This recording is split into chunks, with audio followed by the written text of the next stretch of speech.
actually attract the unique to others you get. So, it's working now? Yes. Thank you. So if you take the letters Aleph, Vav, Reish out of the word Va'era, you're left with an Aleph. What is Aleph? Aleph is the Reish Teva of the word Eir. Aleph is the first letter of the word Eir. So you have the Eir once explicitly spelled out, and a second time alluded to with an Aleph. So you have the Galui in a revealed way, the word Eir, and the Nister in a concealed way, the word Eir, which fits what the Baal Shem Tov said around the time of the Alter Rebbe's birth. He was speaking about the Baal HaNeshama. The Baal Shem Tov spoke about this very unique neshama that came down to this world. And he said that his name is Shnei Eir. Shnei Eir means two lights, because he's going to illuminate the world in both the light of the esoteric of the Nister of Torah as well as the Nigla of Torah. As it turned out, that he became the Baal Tanya Shulchan Aruch. And so in the word Va'era, which is the Sedra, in which the Stalkus of the Alter Rebbe, as well as the Stalkus of the Rambam, takes place, you have the word Eir spelled out once clearly, and a second time, the Remez are the Aleph. So it's Merumas in the Sedra. The Alter Rebbe writes in Geras HaKodesh that the time of the passing of a tzaddik, all these deeds and all his teachings and all his service of Hashem that he achieved throughout his lifetime, it all comes together and forms a unit, and then it rises up. Some kind of a spiritual explosion takes place from which it's Pale Yeshua, it's great salvations come down in the midst of the earth, incredible brachas and ashpahs are drawn down in the merit of the tzaddik. And the Rebbe explains that this repeats itself each year on the day of the Yahrzeit. It's a Hayamim Ha'elah Niskarim B'Nasim, when we commemorate it, it reenacts what took place on the day of the Yahrzeit. So the day of the Yahrzeit, the tzaddik is an incredibly positive energy comes down to the world and affects salvations in the midst of the earth. It achieves incredible things. Each and every one of us gets the ability to be able to achieve and be able to do in a much greater measure than we would have had it not have been for this special energy that comes down to the world.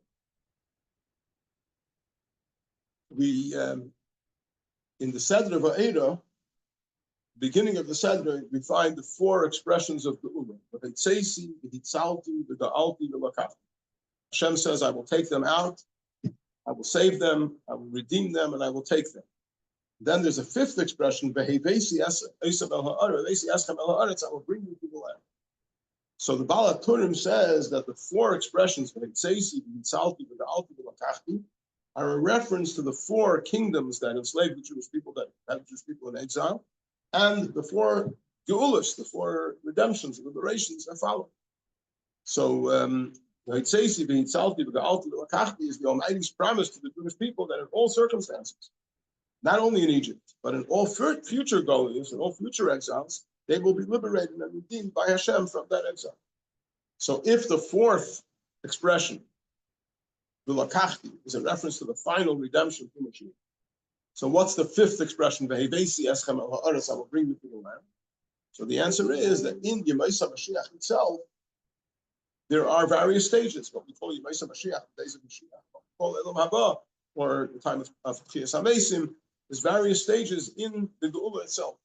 So when it says not only the Lakachti, but also V'hevesi eschem el ha'aretz, it means that from that moment when Hashem promised Moshe Rabbeinu, tell the Jewish people, V'tzeisi, V'hitzalti, V'ga'alti, V'lakachti, at that moment there was already a launching of the project of Geula all the way to its most developed stages. Now, the Gemara in Baba Kama talks about the obligations that there are when one causes damage. Person causes damage, they're obligated to pay for the damage they cause. And there's Arba Avos Nazikin. There's four different forms in which a person would be responsible for the damage that he causes. If his axe causes damage, if a pit that he dug caused damage, if the fire that he lit caused damage. There's four different types of situation. So one of them is fire. Pasuk says, "He say H." Fire goes out. Lots of kaitzim and encountered thorns, and yakama, yasada. So then, shalim yishalim ha'maveres habe'edim. One who lit the fire has to pay for all the damage. So there's a discussion in the Gemara in Bava Kama. What is the reason why a person is obligated to pay for the damages of his fire? At the end of the day, he didn't cause the damage; the fire caused it. Why should he be held responsible for the damage that's caused by the fire?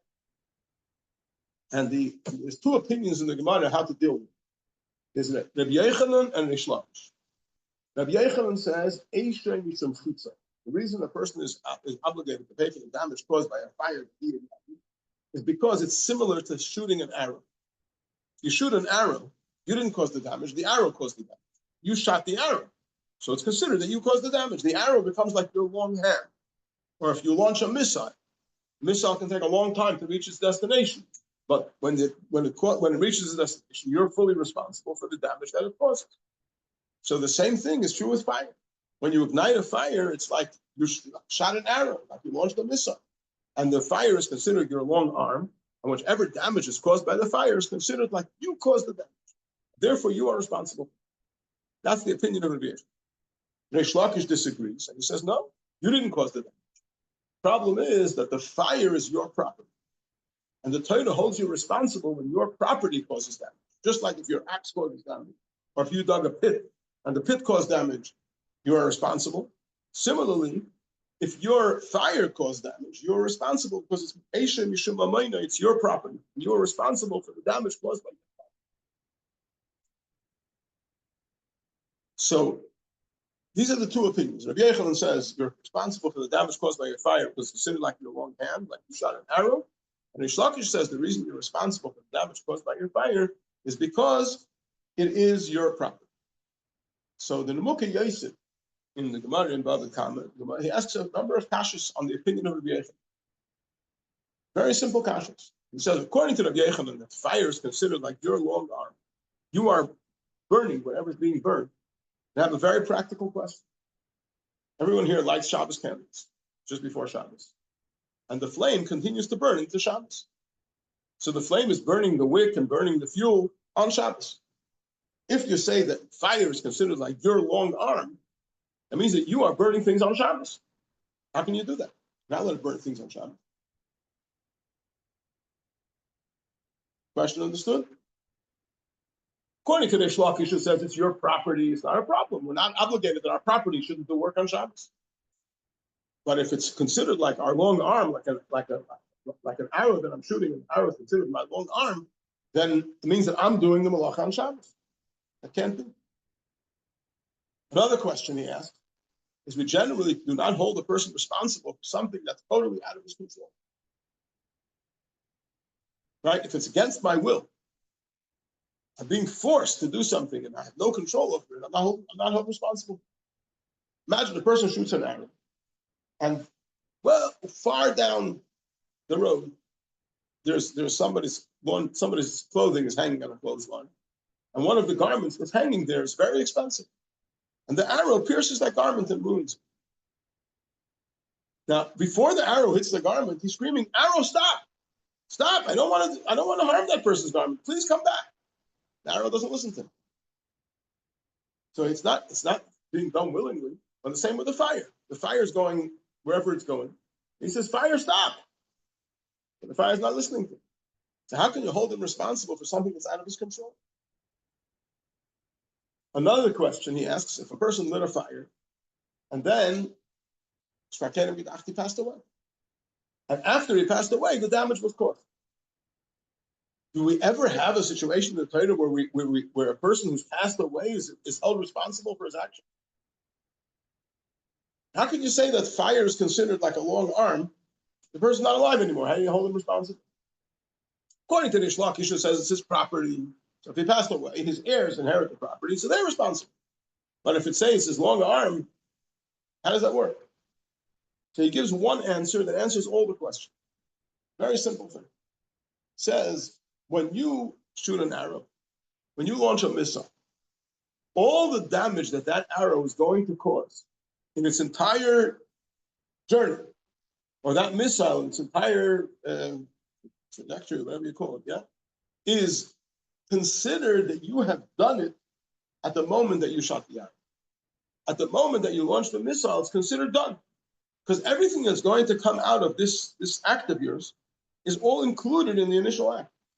When you ignite a fire, the fire eventually causes damage. So the moment that you ignited the fire, all the future damage that's going to come from this fire is considered done at the moment that you lit it. So when you light Shabbos candles, yes, it's your long arm, but it's all considered done the moment that you lit it. The moment that you lit it, it wasn't Shabbos. That's why it's not a problem. And later, when you say, I don't want it to go any further, stop, arrow stop, missile stop, fire stop, it doesn't make a difference. It's all considered done at the moment that you lit the fire. It's all considered done at the moment that you shot the arrow. It's all considered done at the moment that you launched the missile. So if that's the case, we just said before that when the Almighty told Moshe Rabbeinu, our said, so he launched the project of redemption of all the exiles, including this final exile. When you launch a missile, all the results, all the ramifications of that act are considered done at the moment that you launched it. When you shoot an arrow, all the ramifications of what that arrow is going to do are considered done at the moment of the shooting.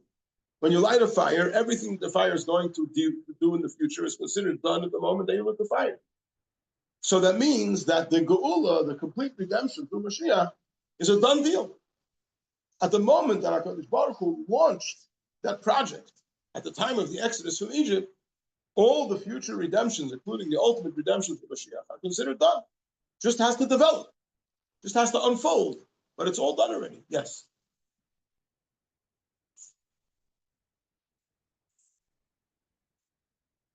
So the question was, does it make a difference that the examples that I gave, a person did an action over here, and Hashem just spoke?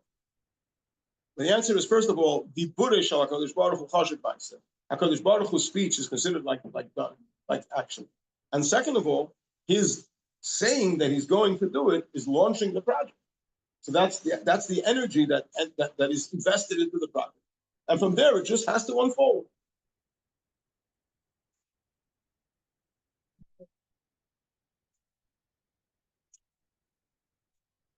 So the question is, can we compare the same thing for us? When we think of something or say something, can we consider it done? So it's a big difference because we are limited human beings. We sometimes have ideas, we sometimes have good intentions, and we're not able to pull it off. We're not able to put it into action. But the Almighty is omnipotent. There's nothing that he cannot do. So when he makes a plan and he announces the project I'm launching right now is so according to Rabbi Yochanan, it says and it's all considered done at the first moment. It's a done deal. So what does that mean for us? What it means for us is that the golus, as overwhelming as it might be, and as much of a nuisance as it is, really, if you think about it, it's a non-entity. The entire golus, with all its ramifications, as unpleasant as it is, and as overwhelming as it can sometimes be, and it's still, in truth, it's a non-entity. Because the destruction of the golus through the redemption, the nullification of the golus through the redemption is already been launched. So I'll give you a mashal. I've used this mashal before. Imagine the following. Imagine if you have very precious, handcrafted pieces of art. Let's say vases. Very beautiful vases that are handcrafted. Yeah? Very expensive. And they're set out across the road. Yeah, we have a road over here, and they're set out across the road. They're all lined up like soldiers. The road, you have a lorry coming down the road at full speed with no brakes. And it taking up the whole width of the road, right? So you know for sure that these vases, as beautiful as they are, and as expensive as they are, and as precious as they are, and as coveted as they are, and desirable as they are, they're all going to be smashed into smithereens as the truck comes down the road.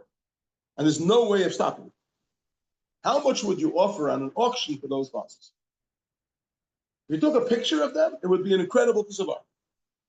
But how much would you offer on an auction for them? The answer is zero.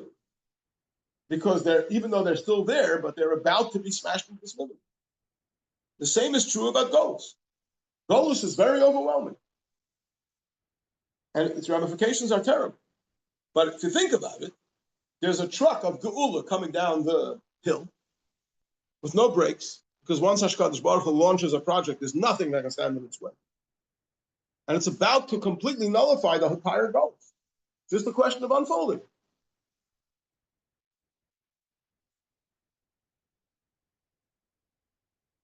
Yeah, it's clear? However, there is a little bit of a problem. What's the problem? The problem is that in the Gemara in Tainis, what we quoted before, the Gemara in Tainis discusses, Tainis is fasts, talks about fasting. So one of the fasts is Tisha B'Av. Why do we fast on Tisha B'Av? Because Beis Hamikdash was destroyed. So the Gemara in Tainis discusses the events of the destruction of the Beis Hamikdash. And it says that on the 7th of Av, the Gentiles Romans entered into the Beis Hamikdash. They carried on there for 2 entire days. And on the 9th of Av, towards evening, they ignited the Beis Hamikdash with fire. And it burned that entire night and the entire next day until it was completely destroyed. So it follows from the way the Gemara sets it up that most of the destruction took place not on the 9th of Av, but on the 10th of Av. But the initial igniting of the fire was on the 9th. So the Gemara says, Rabbi Yochanan says, Rabbi Yochanan lived a number of generations after the destruction of Beis Hamikdash. Rabbi Yochanan says, if I was around at the time of the destruction, I was one of the sages that instituted the fast of Tisha B'Av, I would have instituted the fast on the 10th of Av. Because that's when the majority of the Beis Hamikdash burned.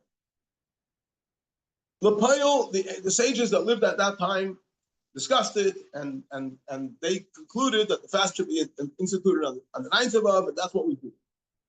We do retain certain laws of Avelus until Chatzos on the 10th of Av, because at the end of the day, the 10th of Av is the day that most of the Beis Hamikdash burned. That's why that which we don't do during the 9 days, we continue to refrain from those things until midday on the 10th of Av. But the fast we keep on the 9th of Av. Yochanan says, if I would have been there, I would have suggested that we make them, and I would have opined, in my opinion, I would have voted for making the fast on the 10th of Av. So the question is, Rabbi Yochanan, aren't you the same Rabbi Yochanan who says in Baba Kama that Eishoy Mishum Chitza, that fire is like shooting an arrow? And we concluded before that when you shoot an arrow, all the damage that will be done by that arrow was considered already done at the moment of the launching. So when you light a fire, all the damage is going to be done by the fire is considered done at the moment of igniting the fire. So if the fire was ignited on the 9th of Av, according to Rabbi Yochanan, surely the fast should be on the 9th of Av, because the entire destruction of the Beis Hamikdash is considered like done on the 9th of Av. If Reish Lakish would have said that we should fast on the 10th of Av, I understand where he's coming from. But Rabbi Yochanan, he's the one who says Eishem Mishum Chitzav. He's the one who says that fire is like an arrow. And when you shoot an arrow, from the moment that you shoot it, it's considered all the damage that will happen is considered done. When you light a fire, according to Rabbi Yochanan, all the damage that will happen is considered done from the first moment. So why would Rabbi Yochanan suggest that you should fast on the 10th of Av? Surely you should fast on the 9th of Av. And the answer that is given by the Mefarshim is that there's a great distinction between an act of man and an act of God. Very simple. If man shoots an arrow, or launches a missile, or lights a fire, and as the fire is progressing, as the arrow is reaching its target, as the missile is flying through the atmosphere, he says, I changed my mind. I don't want it to do damage. Arrow, come back. Missile, come back. Fire, turn around. Can it help? He's helpless. He can't do anything. Once he lit the fire, once he shot the arrow, once he launched the missile, it's done. Nothing he can do about it. But the Almighty is omnipotent. He can always do it. He can always change the reality. So if the Hashem says, arrow, turn around, the arrow will turn around. If Hashem says, missile, come back, the missile will come back. If Hashem says, fire, turn around, stop, the fire will stop. So when Hashem does something, and when it comes to destruction of Beis Hamikdash, we say in Nachem and Tisha B'Av, Ki ato Hashem ba'eshitzato, you Hashem ignited the Beis Hamikdash fire. So since the burning of the Beis Hamikdash is an act of Hashem's, and He can always pull back. So for Him, we don't say that the igniting of the fire is considered like it's all done.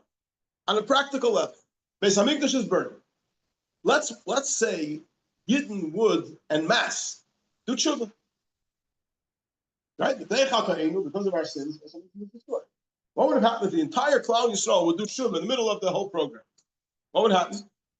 Obviously, the Beis Hamikdash would stop burning. So every moment that it continues to burn is a tragedy of its own. Therefore, Rabbi Yochanan says when it comes to the burning of the Beis Hamikdash that the fast should have been on the 10th of it. Even though when it comes to a human being causing damage through fire, he says it's all considered done the first moment because the human being can't retract it. So based on what we just said, everything we said before about the Hitzesi, the Hitzalti, the Ga'alti, the Lakachti falls to pieces. Because this is the Almighty that's launched the project of Hitzesi, the Hitzalti, the Ga'alti, the Lakachti. And he can always change it. So you can't say by the Almighty that once he launches the program, it's a done deal. He's omnipotent. He can pull it back in the middle. He can pull the missile back in the middle. He can pull the arrow back in the middle. He can pull the fire back in the middle.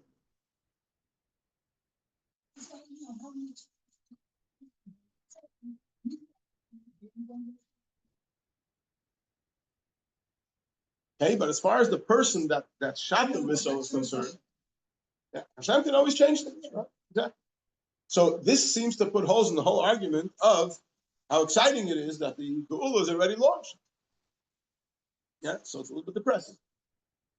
However, I'm sure you don't think we're going to leave it at that. The answer is very simple, and the answer is actually in a Rambam. Yard said the Rambam this week.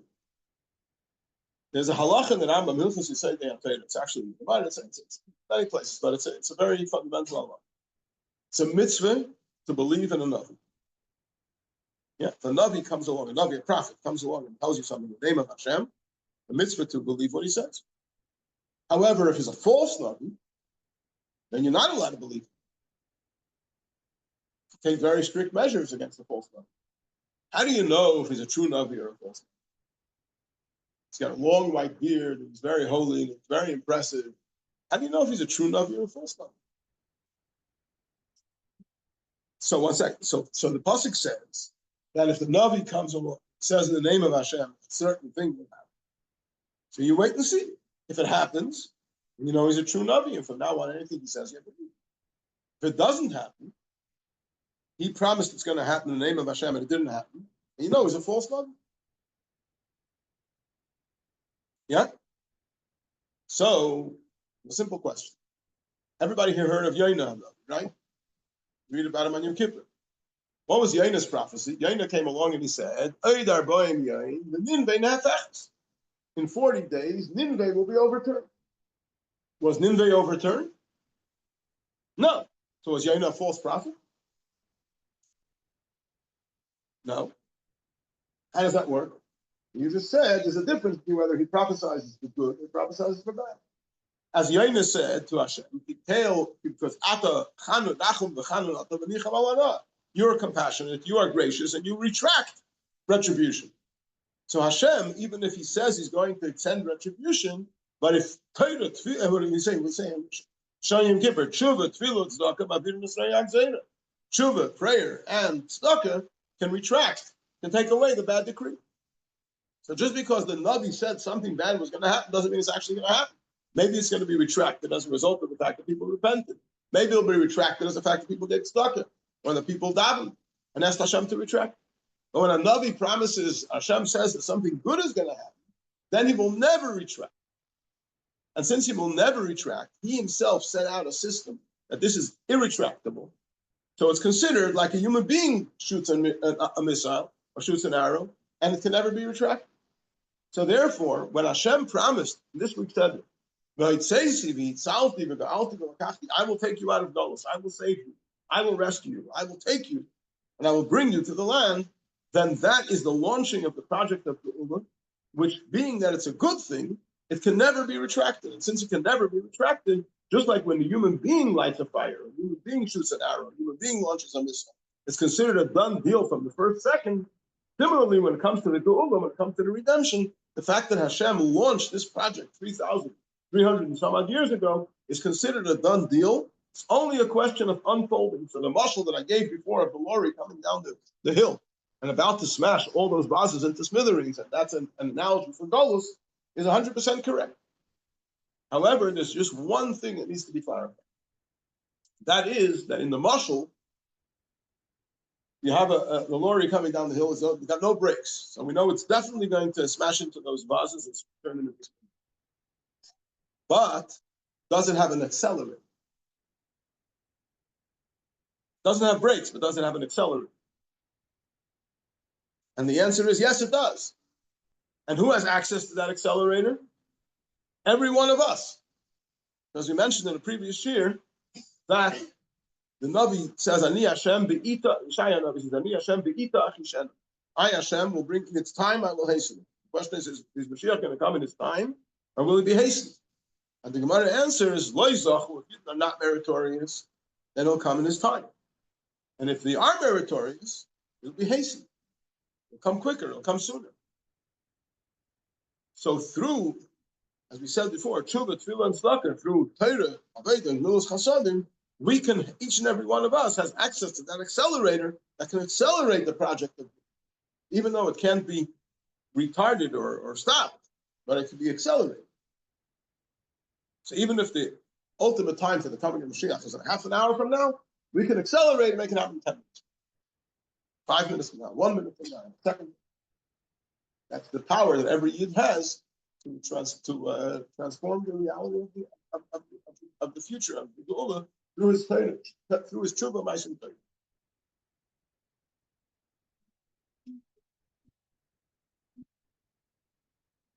Even if people, okay, so the point that was just mentioned is that means that the Geula is going to come even if people are not worthy. Yes, the Eibishter promised, this was the plan of Riyas Ha'olam. The second passage says the Spirit of God was flowing upon the waters, and the Medrash says, so the plan of creation at the very beginning was that Mashiach should come, and that will happen. If we merit, we can bring it soon. Yes. So,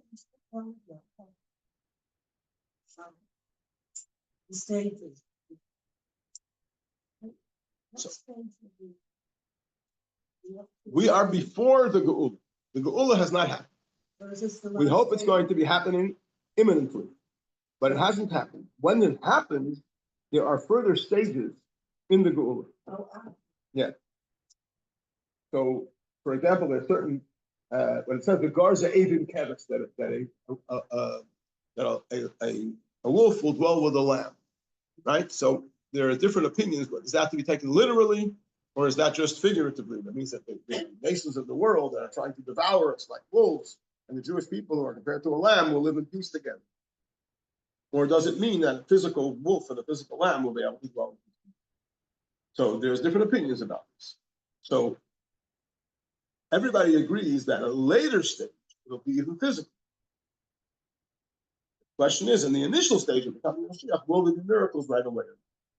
So there's various stages after the coming of Mashiach of how things will develop. For example, Chiyas HaMesim, the resurrection of the dead. How soon after the actual building of the Beis HaMikdash, in gathering of the exile, will Chiyas HaMesim take place? The Zohar speaks about 40 years. It could happen sooner. If we're meritorious, we can bring it much sooner. It can happen right away. These are all possibilities. But it definitely will happen. The question is only at what stage.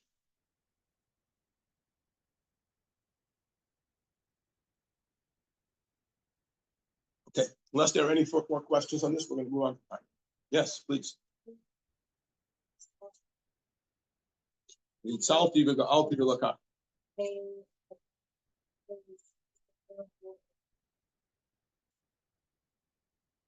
So the 3 of them have already happened, and the 4th one is happening imminently.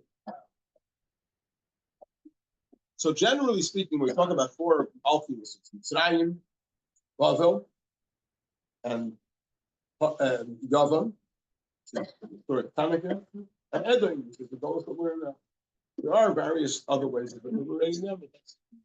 Then basically is in the final redemption itself, further stage of development within the final Beis HaMashiach, and then there's Haba, Yom Shikul Shabbos of Nuchal V'Chayim, which is a further stage in the opening. But if you touch that, so the simple meaning is, as you said, is like say They say, it's bringing you into Eretz Yisrael. But if you say that it has to do with the four Geulas from the four Goliaths, so once you have a Lakach, which is the Geula from the four Geulas, what is Geula? Geulas we're liberated from Geulas, and we're taken to Eretz Yisrael. So what's Vehevesi Eschem Al? What's that adding?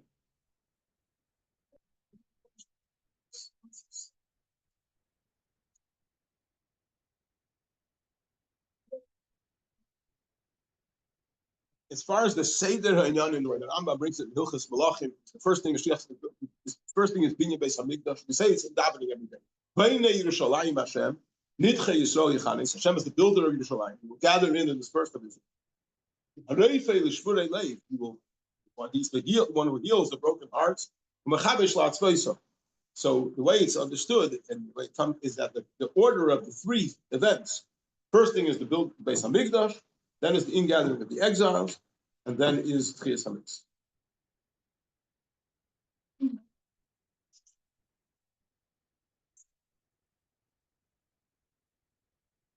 But we're still in Galus. The Geula hasn't happened. It's all ready and it's all launched and it's all on the way and it's all happening. But at the end of the day, we're still in Galus, and we don't have a Beis Hamikdash yet. And hopefully, within moments, that'll all change.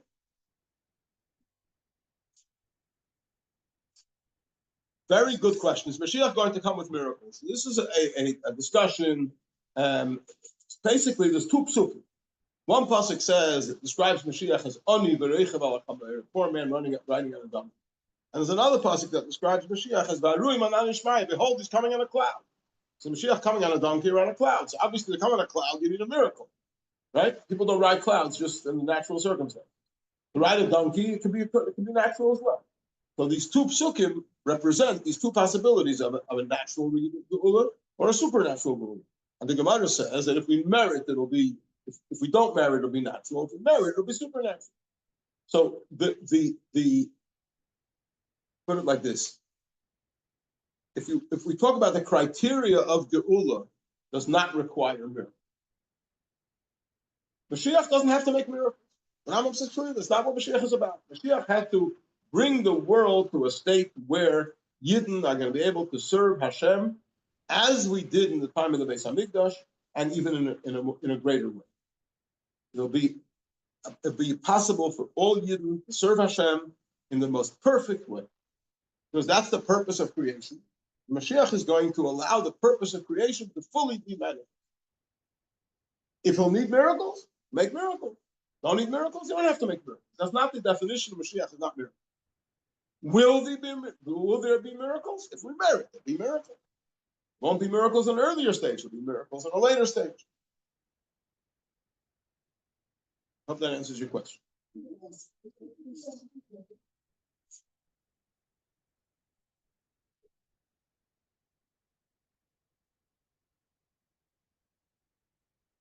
I'm sorry, repeat that question. That might be a very important question, please.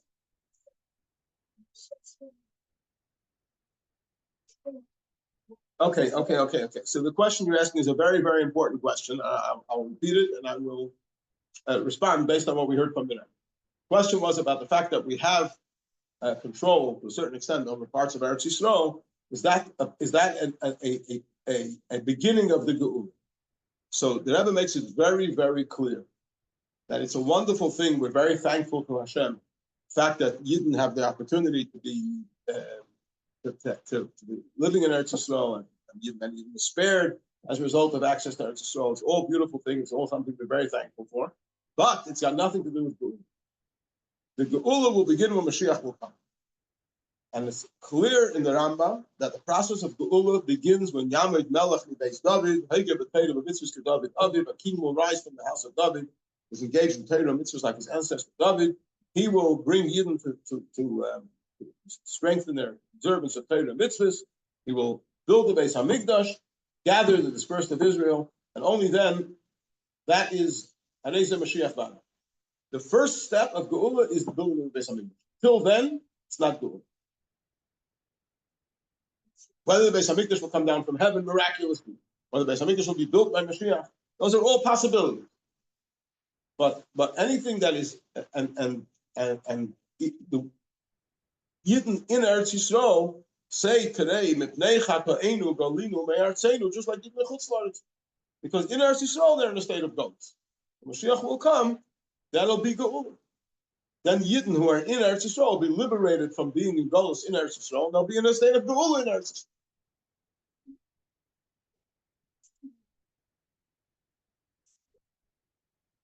I'm sorry, I didn't understand the question.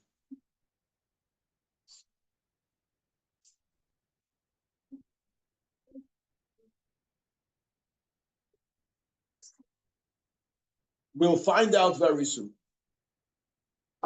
Yes. No, I don't believe that.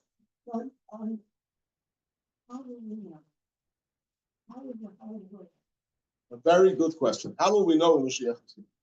So there's a famous story about a Parshas that said to his mashkes, many of the feudal lords in the old country had a yid that was. He said to his mashke, he said, what are you going to do if your Mashiach comes and I won't believe him? I won't accept him. So the Yid answered the Parshas, you won't accept him, I won't accept him. In other words, Mashiach's going to come.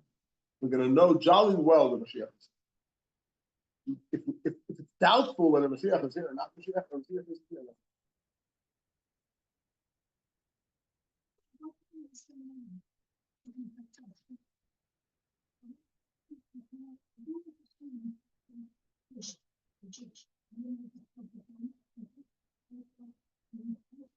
You're talking about when Mashiach comes or before?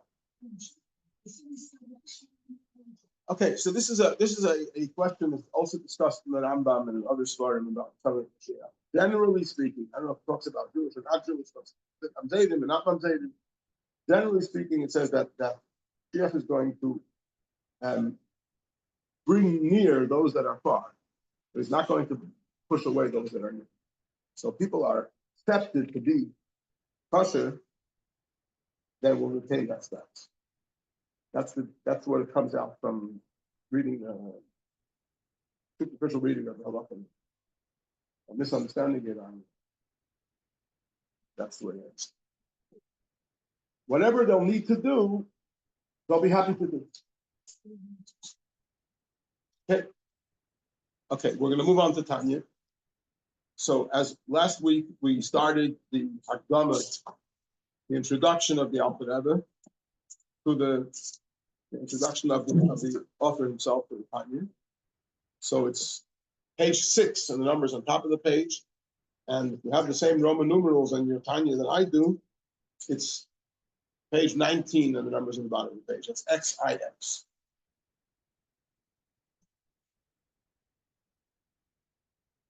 So I explained last week that the Alter Rebbe, when he published the Tanya, or when he originally gave it out in manuscript form, what he said he was trying to achieve is that up until then, every chassid would come, journey to the Alter Rebbe, have a private audience with him. The Alter Rebbe would inspire him and guide him in his service of Hashem in accordance with his unique position in the service of Hashem. And the Alter Rebbe said to the chassidim, it's become a little too much to spend time privately with each chassid individually.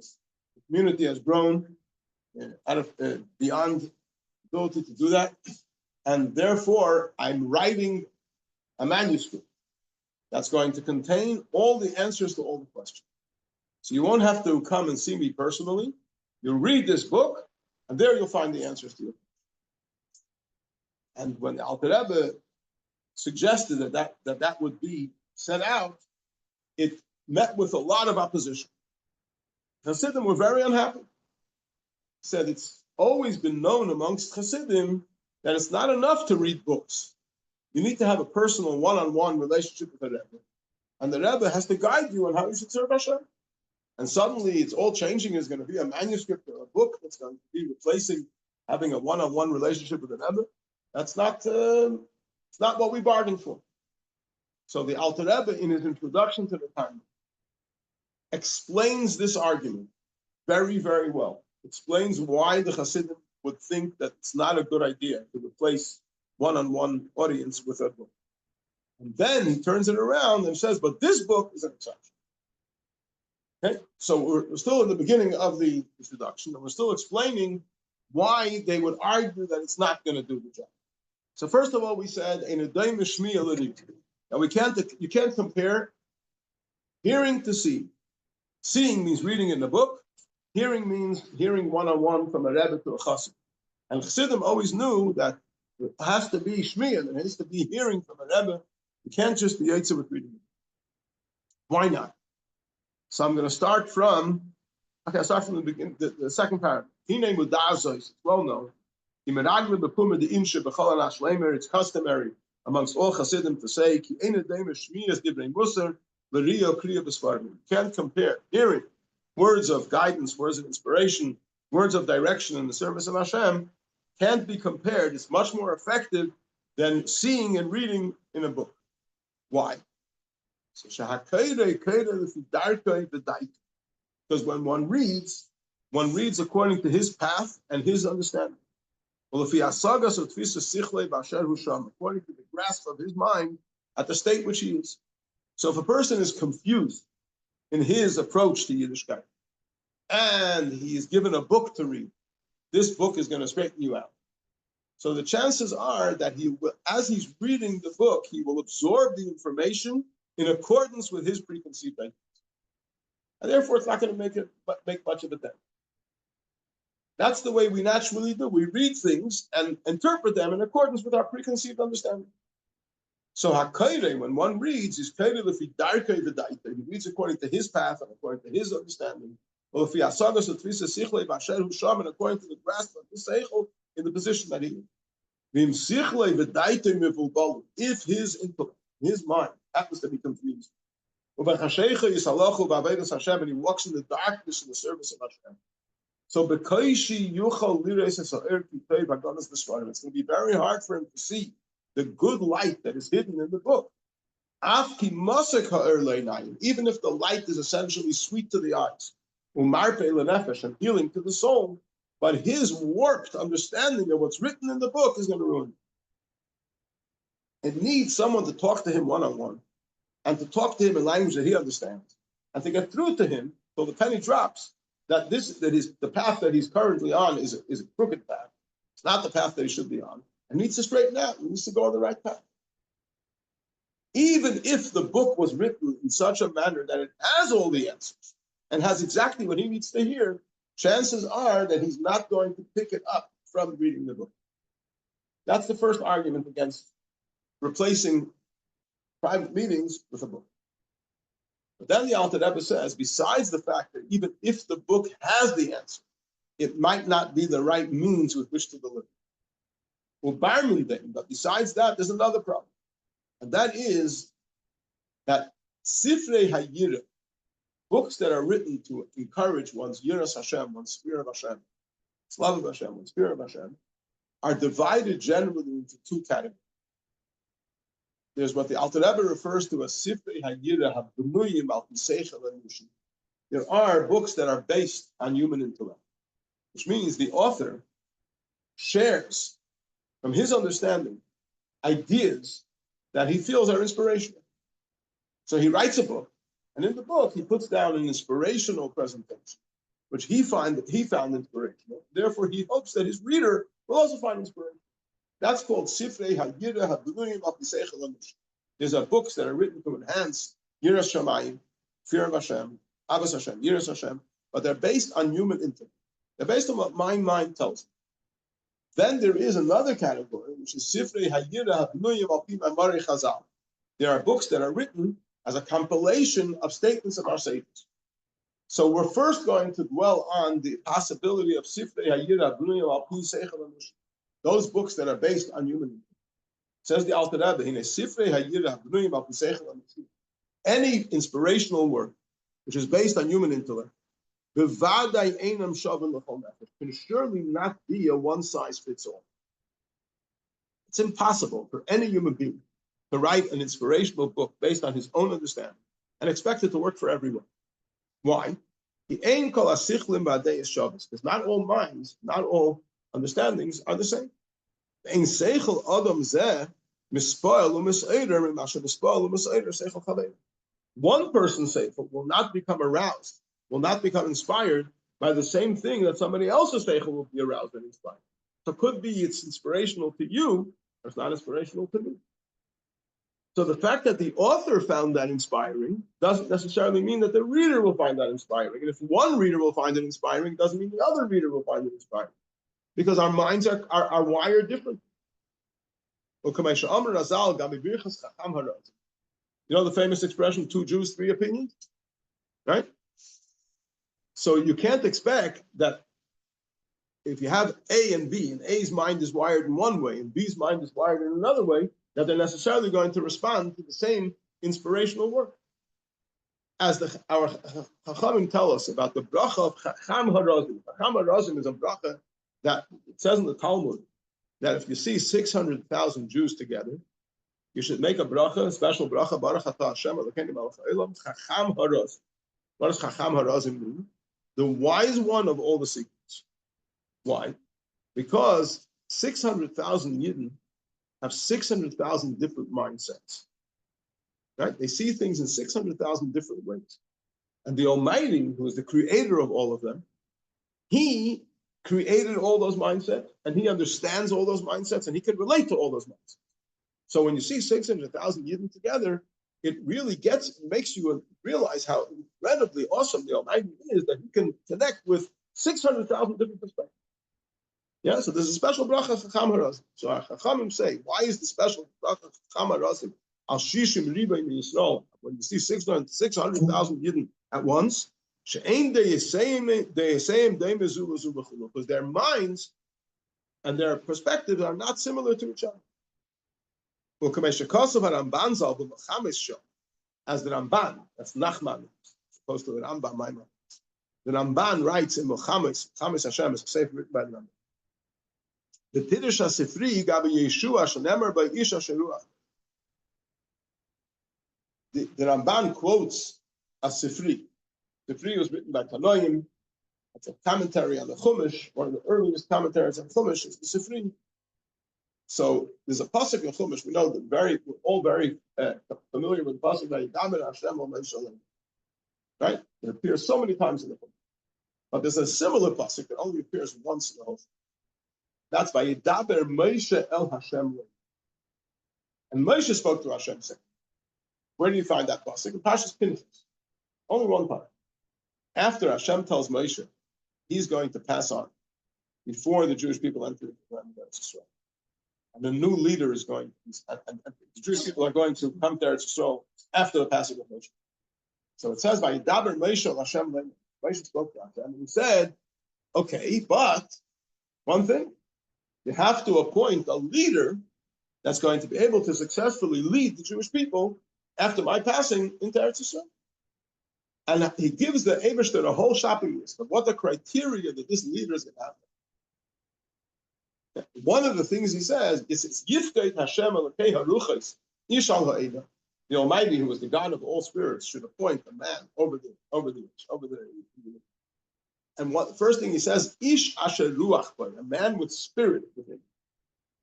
So the Sifri says, what does Ish Asher Ruach mean? They'll be able to adjust himself to the spirit of every single Jew. As we said before, there's 600,000 Jews. Everyone has a different mindset. So a leader has to be someone that can encompass all those, that whole variety of mindsets he can encompass. Okay. Huh? The Eibishter makes it humanly possible. Eibishter created one Moshe Rabbeinu, and Moshe Rabbeinu said, and what does it say? Sheish Meis Elef Ragli Ha'omasher Anoichi B'Kirba. There's I am in their midst. There's a little bit of me in every one of them. Therefore, I can relate to everyone. It's a unique quality that the Eibishter gave to the Siyei Yisrael, to the leaders of the Jewish people. They can connect with every single Jew at his level. So that's the criteria that Moshe Rabbeinu asked that the new leader should have. Isha Sheruach B'Ei. Says the Sifri, it is able to adjust himself to the spirit of every single individual.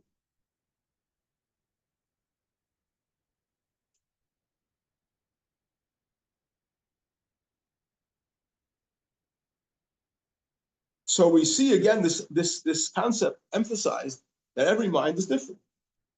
And therefore, you can't expect a book that's written by one author based on his mindset be able to work for everybody else's mindset. Now, why does the Alter Rebbe add over here this? He already made the point that there's a special bracha for 600,000 because their minds are different from one another. So actually, the Gemara says that there was an Amoida that made this bracha Chacham Harazim on a fellow Amoida. He met his colleague, and he made the bracha Chacham Harazim on his colleague, even though he was only one person. And the bracha was supposed to say 600,000, because he believed that this colleague of his had this special quality in Isha Shenuach that he could adjust himself to 600,000 different mindsets. So on one person that has 600,000 different mindsets, you can perhaps make the same bracha. So this is to answer a simple question. We said that there is shmiyah, there is hearing from a Rebbe, right? Being one-on-one with a Rebbe, hearing guidance and inspiration from a Rebbe. There's reading a book. We said reading a book won't do it because it doesn't apply to everybody's different mindset. But what about meeting with a Rebbe? Why does that work? After all, what's the Rebbe going to tell you? He's going to tell you what he understands. So maybe your mind doesn't work like his mind. The answer is that a Rebbe is the Moshe Rabbeinu of the generation. And because he's the Moshe Rabbeinu of the generation, he is Isha Sheruach. So therefore, he is able to tell the person what he uniquely needs to hear. And inspire him on his level, his mindset, and guide him in a way that will work for him. And develop his potential in its very unique way that only he has that potential and no one else. But however, that it would seem would work if you were standing one-on-one with a Rebbe and the Rebbe's guiding you. But if you're reading a book, especially if the book is based on human intellect, that somebody came up with a brilliant idea of how he's going to inspire people, who says it's going to work for you? Maybe your mindset doesn't work like his mindset. Yes, I'm sorry, you wanted to ask him.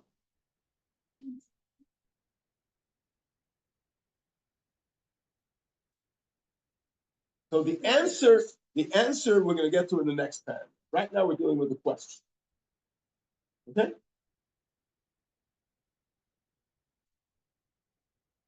But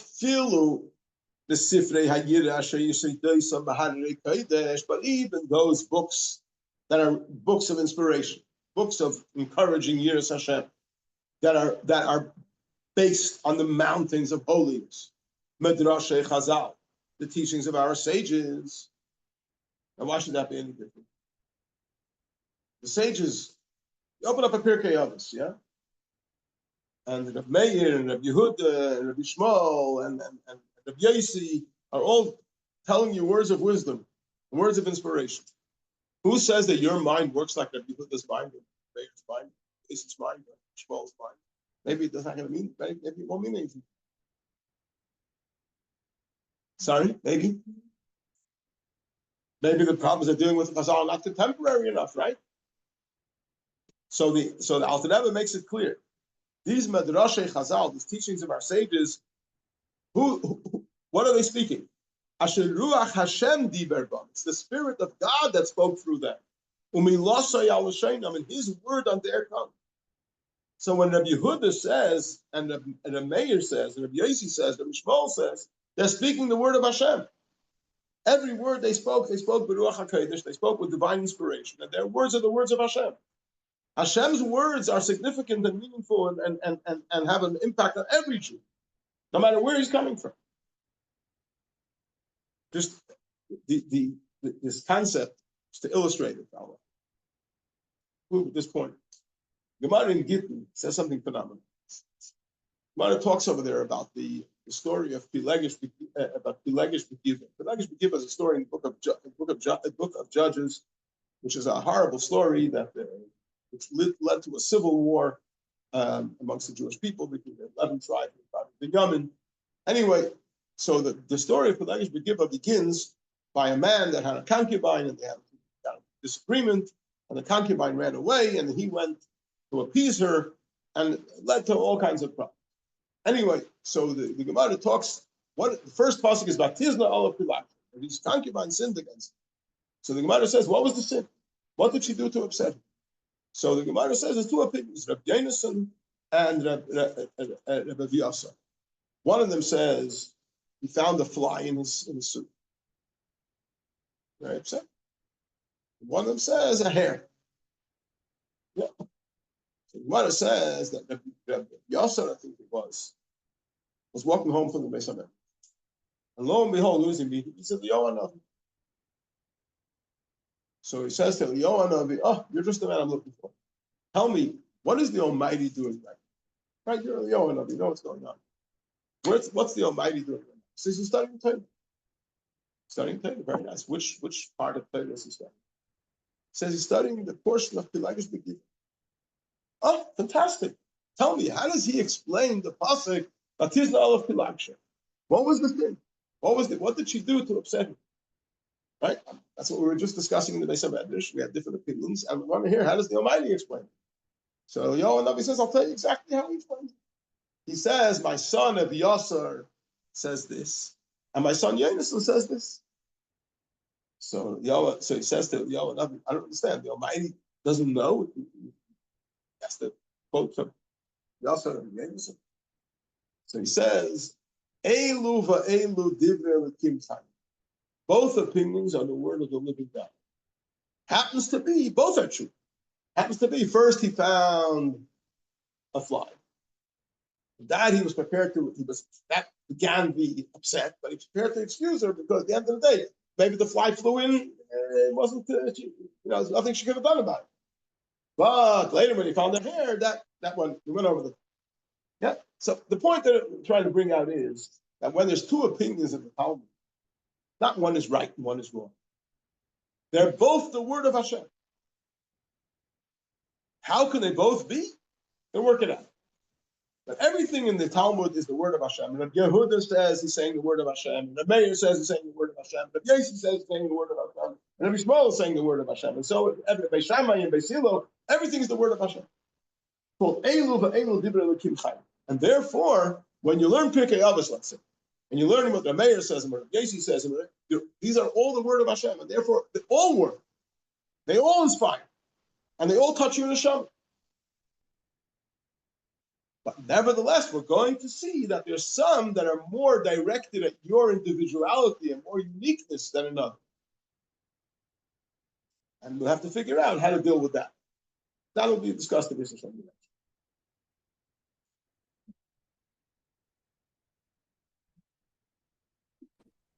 Thank you.